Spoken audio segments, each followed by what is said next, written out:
नमस्कार दोस्तों, Saraswati group of colleges के इस ऑनलाइन प्लेटफॉर्म पर आप सबका स्वागत है। पंडित दीनदयाल उपाध्याय गोरखपुर विश्वविद्यालय के अंतर्गत नई शिक्षा नीति 2020 के अंतर्गत बीए प्रथम सेमेस्टर में शिक्षा शास्त्र विषय के अंतर्गत प्रथम पेपर जिसका कोड है EDU 101 के अंतर्गत शिक्षा की अवधारणा नामक शीर्षक को हम लोग समझने का प्रयास करेंगे।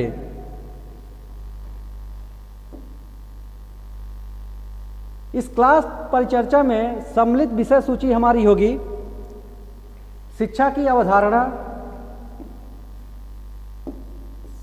शिक्षा की अवधारणा को समझने का प्रयास करेंगे हम लोग।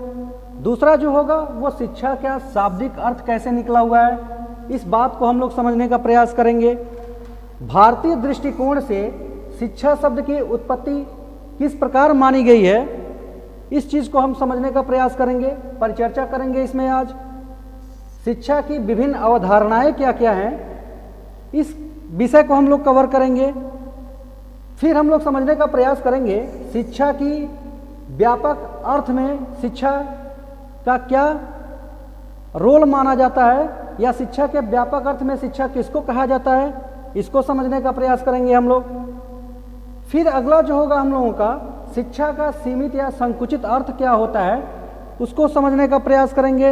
लास्ट में हम लोग शिक्षा की प्रक्रिया को समझने का प्रयास किया जाएगा।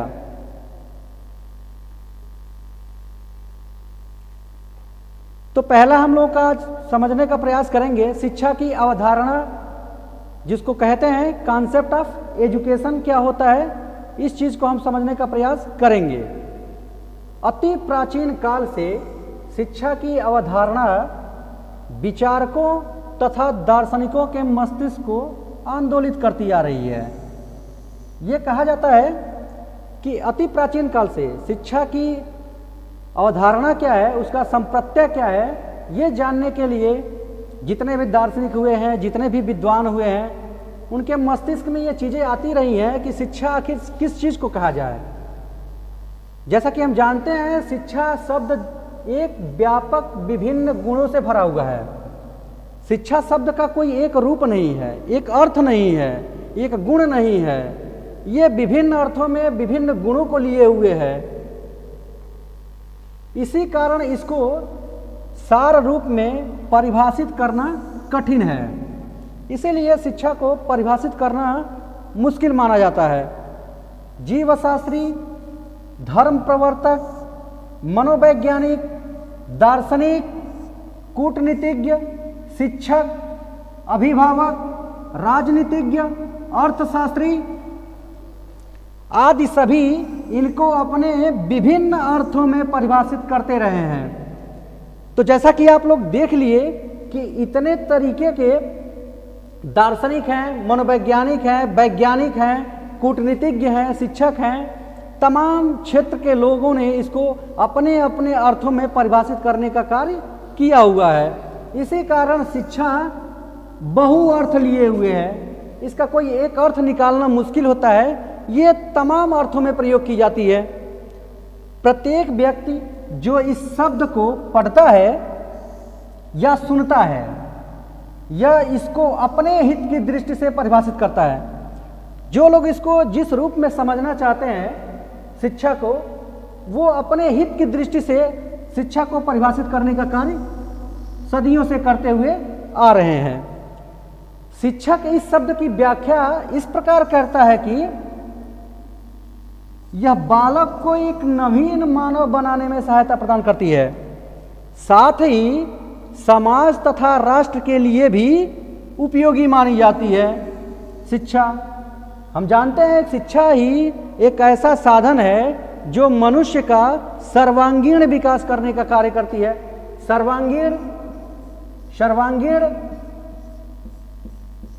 का अर्थ होता है वह विकास जो बालक के समस्त क्षेत्र में हो, उसका शारीरिक विकास हो, उसका मानसिक विकास हो, उसका सामाजिक विकास हो, उसका राजनीतिक विकास हो, उसका आर्थिक विकास हो, मतलब हर तरीके से अगर बालक का विकास होता है तो उसको कहते हैं कि सर्वांगीण विकास उसका हो रहा है। और ये सर्वांगीण विकास करता कौन है? तो ये सर्वांगीण विकास करने का कार्य जो है वो एक ही चीज किए हुए है। और वो चीज क्या है? वो क्या है जो बालक का सर्वांगीण विकास करती है? तो बालक का सर्वांगीण विकास शिक्षा ही करती है। शिक्षा ही एक ऐसा है कि जो बालक का सर्वांगीण विकास करने का कार्य करती है।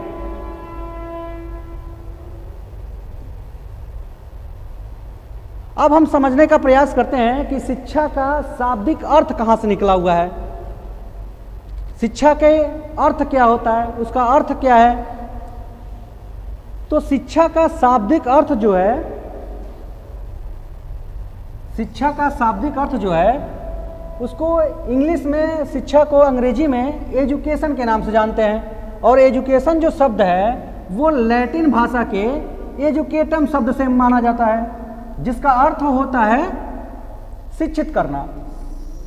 शिक्षित करना इसका अर्थ होता है। एजुकेटम का अर्थ होता है शिक्षित करना।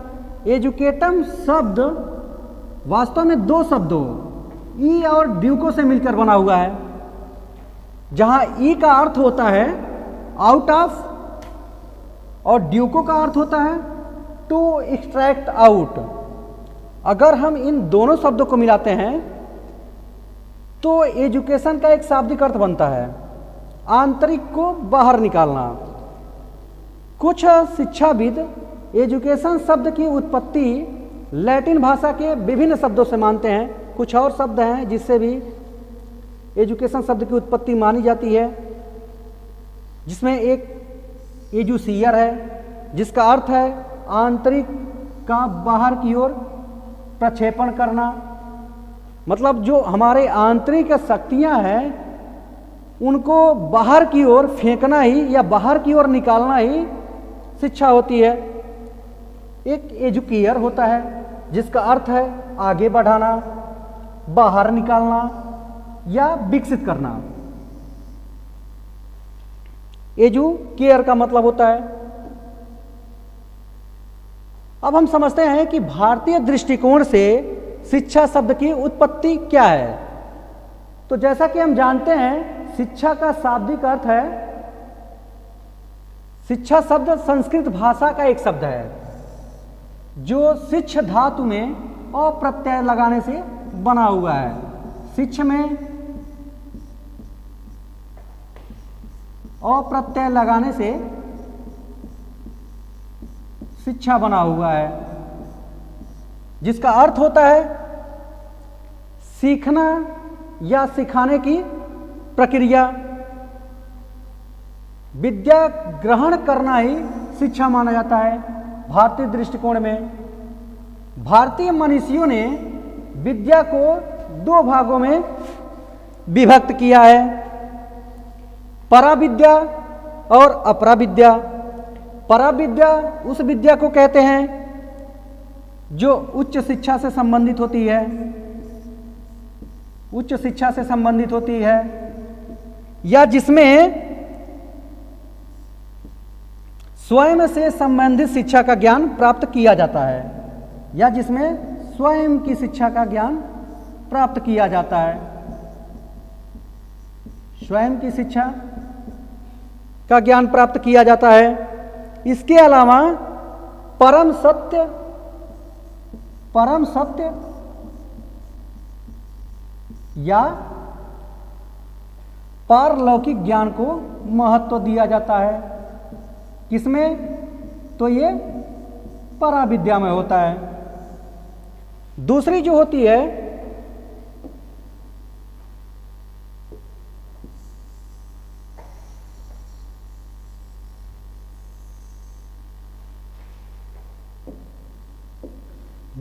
होती है वो अपराविद्या होती है, जिसमें वेद का, वेदांग का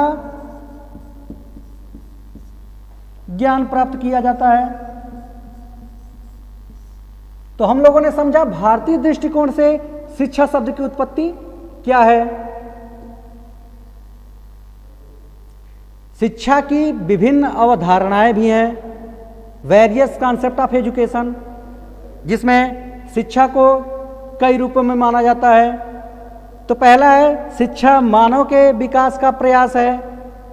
ये माना जाता है शिक्षा जो होती है वो मानव का विकास करने का प्रयास करती है या मानव का विकास करती है, और यह विकास परमानेंट होता रहता है, यह विकास सतत होता रहता है। मनुष्य जब से पैदा होता है तब से और जब तक वो मृत्यु को प्राप्त नहीं कर लेता है तब तक मानव का विकास होता रहता है।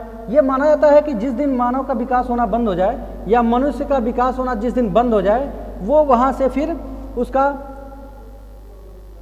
मानव का विकास होना जिस दिन से बंद हो जाता है तो फिर वो नीचे की तरफ जाना प्रारंभ कर देता है। दूसरा है शिक्षा प्रशिक्षण का कार्य करती है।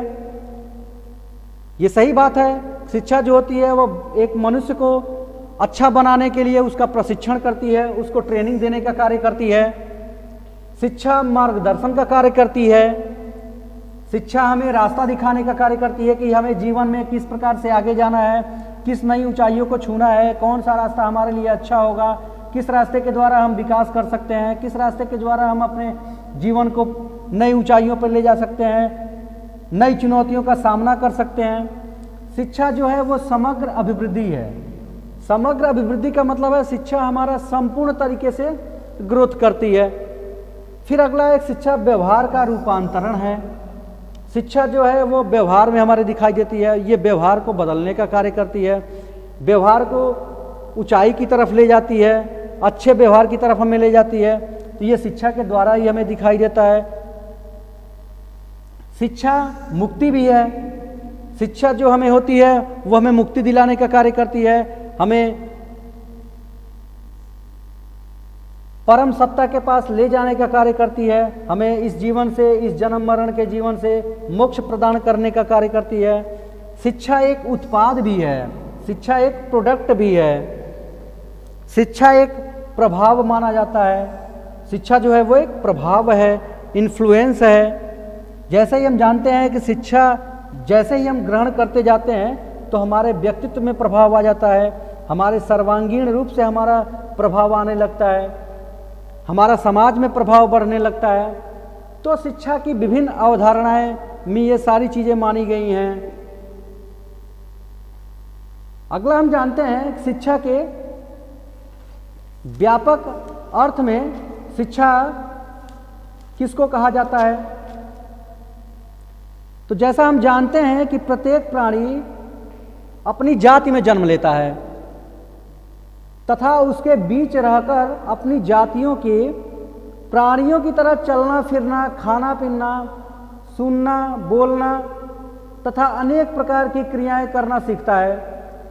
मनुष्य जब पैदा होता है तो बहुत ही असहाय अवस्था में होता है, परंतु जन्म के कुछ दिन बाद ही वह अपनी जातियों के प्राणियों का अनुकरण कर चलना फिरना, खाना पीना, सुनना, बोलना सीखने लगता है और धीरे धीरे अनेक प्रकार की क्रियाएं करना सीखता है।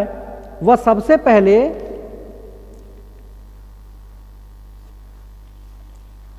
पहला पाठ अपनी माँ की गोद से पढ़ता है, फिर अपने घरेलू पर्यावरण से सीखता है। दूसरे शब्दों में व्यक्ति अपने जन्म से मृत्यु तक जो कुछ भी सीखता है और अनुभव करता है वह शिक्षा के व्यापक अर्थ के अंतर्गत माना जाता है। प्रोफेसर डमविल ने कहा है कि विश्व के वे सभी प्रभाव आ जाते हैं शिक्षा में जो व्यक्ति को जन्म से लेकर मृत्यु तक प्रभावित करते हैं। जे.एस. मैकेंजी कहते हैं कि व्यापक अर्थ में शिक्षा एक ऐसी प्रक्रिया है जो जीवन भर चलती रहती है और जीवन के प्राय प्रत्येक अनुभव से उसके भंडार में वृद्धि होती रहती है। शिक्षा के सीमित या संकुचित अर्थ में हम समझने का प्रयास करते हैं कि शिक्षा का अर्थ क्या होता है। तो शिक्षा के संकुचित या सीमित अर्थ के अनुसार शिक्षा का अभिप्राय बालक को स्कूल में दी जाने वाली शिक्षा से होती है। दूसरे शब्दों में बालक को एक निश्चित पाठ योजना के अनुसार एक निश्चित समय पर और एक निश्चित विधियों से निश्चित प्रकार का ज्ञान प्रदान किया जाता है, जिसको हम संकुचित शिक्षा के अर्थ के रूप में जानते हैं। जे.एस. मैकेंजी कहते हैं संकुचित अर्थ में शिक्षा का अभिप्राय हमारी शक्तियों के विकास और उन्नतियों के लिए चेतनापूर्वक किए गए किसी भी प्रयास से हो सकता है। ये कौन कहते हैं? तो ये J.S. मैकेंजी कहते हैं। प्रोफेसर ड्रेवर कहते हैं कि शिक्षा एक ऐसी प्रक्रिया है जिसमें तथा जिसके द्वारा बालक के ज्ञान, चरित्र तथा व्यवहार को एक विशेष प्रकार के सांचे में ढालने का प्रयास किया जाता है। संकुचित अर्थ के अनुसार शिक्षा ही एक ऐसी प्रक्रिया होती है जिसमें बालक को अनुशासन के द्वारा, ज्ञान के द्वारा, चरित्र के द्वारा उसको व्यवहार को एक व्यक्तित्व के रूप में सामने प्रस्तुत किया जाता है। संकुचित शिक्षा से बालक को पुस्तकीय ज्ञान प्राप्त होता है, सैद्धांतिक ज्ञान प्राप्त होता है, उसे बुकिश नॉलेज प्राप्त होता है उसे, किंतु उस तोते के समान रटने वाली शिक्षा को प्राय शिक्षा नहीं माना जा सकता। उसे अध्यापन या निर्देश, इंस्ट्रक्शन कहा जाता है। शिक्षा की प्रक्रिया भी होती है, शिक्षा की प्रोसेस ऑफ एजुकेशन होता है। शिक्षा किस प्रकार से चलती है, किस प्रक्रिया में वो चलती है, तो ये माना जाता है कि शिक्षा एक द्विमुखी प्रक्रिया है। एडम्स महोदय ने, एक शिक्षा शास्त्री थे एडम्स महोदय, एडम्स ने कहा था कि शिक्षा एक द्विमुखी प्रक्रिया है। उन्होंने कहा कि शिक्षा में दो व्यक्ति शामिल होते हैं, एक शिक्षक होता है और दूसरा विद्यार्थी होता है। उनका मानना था कि शिक्षा में दो ही लोग शामिल होते हैं, एक विद्यार्थी होता है और दूसरा शिक्षक होता है।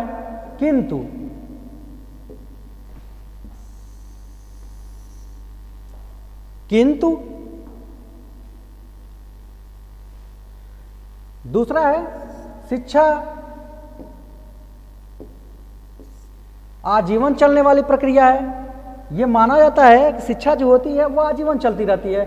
मनुष्य जब से जन्म लेता है तब से और जब तक वो मृत्यु को प्राप्त नहीं होता है तब तक शिक्षा जो होती है उसका विकास करती रहती है, वो जीवन भर चलती रहती है। बालक जब से पैदा होता है शैशवावस्था से लेके और वृद्धावस्था तक वो एक प्रक्रिया से गुजरता है, एक अवस्थाओं से गुजरता है और सारी अवस्थाओं में वो कुछ ना कुछ सीखता रहता है, कुछ ना कुछ उसका विकास होता रहता है, शिक्षा उसका संचालन करती रहती है। फिर अगला है शिक्षा एक विकासात्मक प्रक्रिया है। शिक्षा क्या है? तो एक विकासात्मक प्रक्रिया है, एक डेवलपमेंट करने का कार्य करती है, एक मानव का एक डेवलपमेंट करने का कार्य करती है शिक्षा।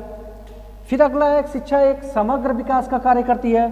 शिक्षा जो है वो मानव का सर्वांगीण विकास करने का कार्य करती है। शिक्षा एक मनोवैज्ञानिक प्रक्रिया है। शिक्षा को एक मनोवैज्ञानिक प्रक्रिया माना जाता है कि बालक का शिक्षा के द्वारा किस प्रकार से उसका मनोवैज्ञानिक विकास किया जा सकता है, बालक के अंदर बुद्धि किस प्रकार से लाई जा सकती है, बालक के अंदर उसका व्यक्तित्व किस प्रकार से बनाया जा सकता है, बालक की स्मृति को कैसे बढ़ाया जा सकता है, बालक के चिंतन को किस प्रकार से बढ़ाया जा सकता है।